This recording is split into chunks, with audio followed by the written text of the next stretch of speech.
Hello, you're listening to the Tsunami of Truth podcast for May 21st, 2026. I'm Kristy Allen here on johnmichaelchambers.com. Welcome back. Today we're diving into the health versus wealth debate.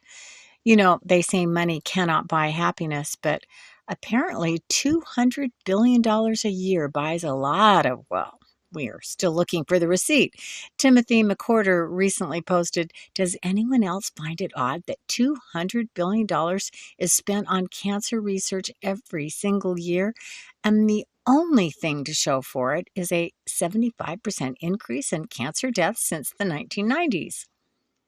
Well, Tim's math is mathing in a very uncomfortable direction. It's like paying for a premium gym membership for 30 years and somehow ending up with less muscle and more back pain. We're told we're winning the war on disease, but the scoreboard looks a little lopsided, does it not? Hey, let's talk about how we find the bad stuff. Sometimes the test feels more aggressive than the problem it is looking for. Lisa K posted, "Imagine this. If you have a lump and get a mammogram, the lump gets compressed, then it bursts and spreads cancer everywhere. Same with biopsies. You break the tumor, and what does it do? It spreads," unquote. Well, Lisa is tapping into a fear many people have, that poking the bear or the tumor just makes it angrier. It's like trying to find a gas leak with a lit match. Oh, you'll find it, but you might not like the results. Some European countries like Denmark and parts of the UK have had very public scientific debates about whether mass screening leads to overtreating tiny tumors that might never have caused a problem.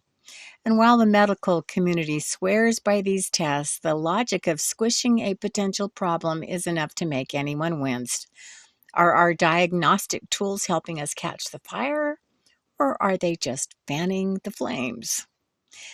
Let's talk about the air, not just the stuff you breathe, but the stuff you can't see. The invisible vibes that give you 5 bars of service, but maybe a 0-bar headache. Jeff Cloud shared a post outlining a timeline. 1920, there was a radio rollout for the Spanish flu. And in 1979, a 1G rollout for swine flu. And in 1991, 2G rolled out for cholera. And in 1998, 3G rollout for avian flu. 2009, 4G rollout swine flu. 2019, 5G rollout COVID. 2026, 6G rollout. And we've got hantavirus. I think something invisible is making us sick, unquote. It is quite the coincidence, right? I mean, every time we get faster downloads, we get faster, downtime. And if 7G ever comes out, we might just teleport directly into a doctor's waiting room. It makes you wonder if airplane mode should actually be called survival mode. Of course, the history books might argue that cholera and swine flu existed long before we were trying to play Snake on a Nokia, but the timing of these tech leaps always seem to come with a side of coughing. Maybe the Earth is just allergic to high-speed internet? Or maybe there's a lot more to that story. Carrie Vance, a Truth and Tallow activist, notes that Robert F. Kennedy Jr. is drawing a hard line. "Pandemics don't simply appear," he said, "but emerge from risky laboratory practices." RFK Jr. has stated that if given power, he would end gain-of-function research entirely and placing public safety above scientific prestige. It's a classic debate. Do we study the fire to learn how to put it out, or does studying the fire just lead to everyone getting burned? RFK Jr.'s position is basically, stop playing with matches in a wooden house. Whether you're a fan of his or not, the question of who oversees the people tweaking viruses in labs is something that definitely keeps people up at night. Many people wonder about RFK Jr.'s voice, and he finally gave us an answer. Joni Morgan shared an exchange where a reporter asked RFK Jr. why he stopped getting flu shots in 2005, and he replied, "Well, I began looking at the side effects. One of the injuries was spasmodic dysphonia, which is an injury I have to my voice. That's why my voice is so screwed up. And that turns out to be a vaccine injury, unquote. So whether or not a doctor would sign off on that diagnosis, that is his lived experience. It is a reminder that for these public figures, this is not just policy, it is personal. It's hard to tell someone they're wrong about their own body when they have to live with the sound of it every single day. You have to love the irony of a man whose voice was supposedly taken by a vaccine becoming the loudest voice in the room against them. It's like the universe has a very weird sense of poetic justice. And he might sound like he's gargling gravel, but he is definitely making sure we all hear the crunch. So why is it that some things get a 24-hour news cycle and others get absolute silence? Jacqueline K. Tharp from Vaccine Leaks posted, Media. 6 cases of rat virus. It's an outbreak. And then you've got 2.7 million reports in the health tracking systems regarding potential vaccine injuries. Media. Crickets. Unquote. It's all about the scare of the week. We will track 6 rats across 3 states like it's a Hollywood thriller, but when millions of people are logging into self-reporting systems like VSafe or VAERS to say, hey, I don't feel so good since I took the vax. Yeah, the silence is deafening. That was 2.7 million reports. And even if only a fraction of those reports are confirmed, should we not be talking about that as much as the rodents? We often talk about choice, but we rarely talk about the receipt that comes with it. For some, saying no was not just a social awkwardness, it was a financial demolition.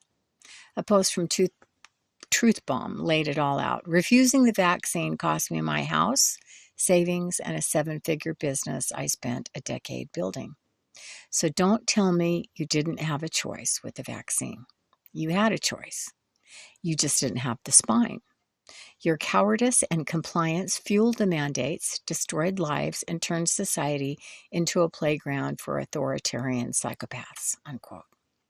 Whoa, tell us how you really feel, Truth Bomb. But look, behind the anger is a very real point. A choice that costs you your house is not much of a choice, is it? It's like a robber saying you have the choice to give him your wallet or get shot. Technically, yeah, that's a choice, but one of those options is significantly less fun.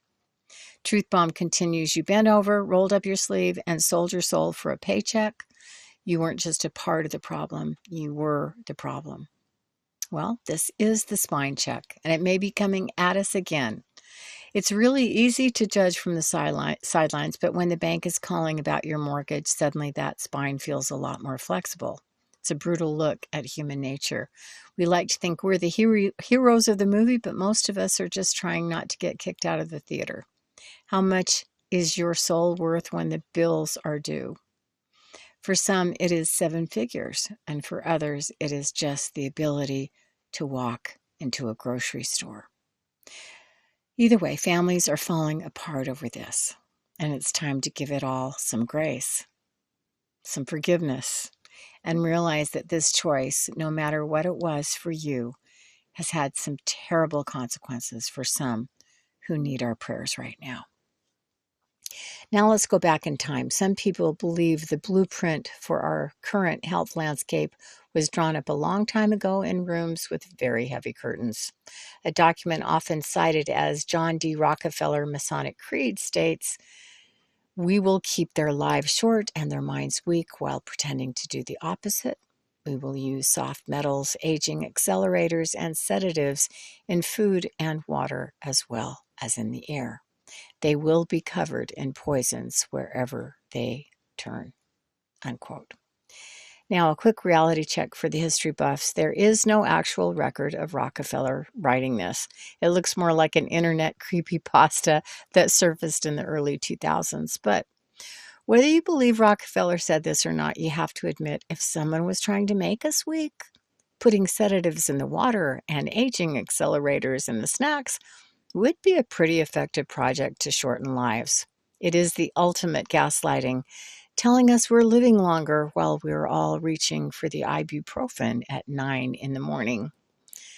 This mindset of humans as commodities is not just found in internet rumors. Jacques Attali, a man who advised presidents, did write in his 1981 book, L'avenir du futur, as soon as a person gets to be older than 60 or 65, he said, he costs society dearly.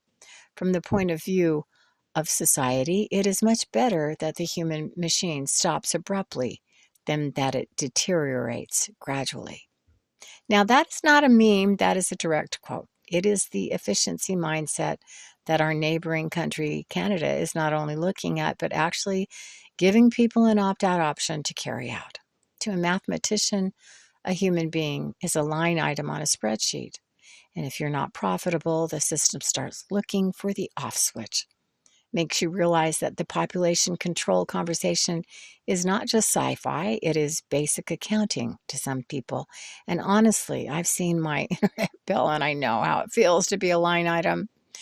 What if the answer is not giving people a pill to end their lives, but med beds and money that not only make our lives longer, but give us something to look forward to as we finally have the help and resources to make our dreams come true? Some are saying this is a very real possibility, so time will tell, won't it? So hold on to your belly buttons, because we are going around some corners very fast these days, and the end of the old health system that has treated us like line items instead of sovereign beings? Well, something tells me that all that is coming to an end with an abrupt sign that says halt, and we may be looking at a health system that actually promises health instead of wealth to the Rockefellers that have never seemed to care much about our longevity. Now for a bit of good news and proof that sometimes a high school junior with a garage and a dream is more effective than a government committee with a $1 billion budget. David J. Harris Jr. shared the story of Mia Heller, a teen from Warrenton, Virginia. She built a filter using ferrofluid, which is magnetic oil, that strips out 95.5% of microplastics from drinking water, outperforming many municipal plants that only hit 70 to 90%. She even won a special award from the Patent and Trademark Office Society. This is incredible. While the experts are filing reports about why the water is full of plastic, Mia is in her garage with magnets and oil actually fixing it. It is the ultimate hold my juice box moment. It makes you realize that the solutions to our biggest problems might not come from a corporate boardroom, but from an 18-year-old, someone tired of watching their mom change the Brita filter every 3 days. It's a tough crowd out there. One side is calling you a coward for keeping your job and your life, and the other side is calling you dangerous for keeping your opinion. At this rate, I'm just going to move into Mia Heller's garage. She's got clean water and probably doesn't care about my medical records as long as I do not bring any microplastics inside. Hey, thanks for listening to the Tsunami of Truth podcast. I'm Kristy Allen here on jmcbroadcasting.com. The Federal Reserve is no more a government agency than Federal Express. The Federal Reserve is a corporation founded and run by international bankers. The Global Financial Reset is not just another podcast or episode of pertinent current discussions concerning economic-related issues.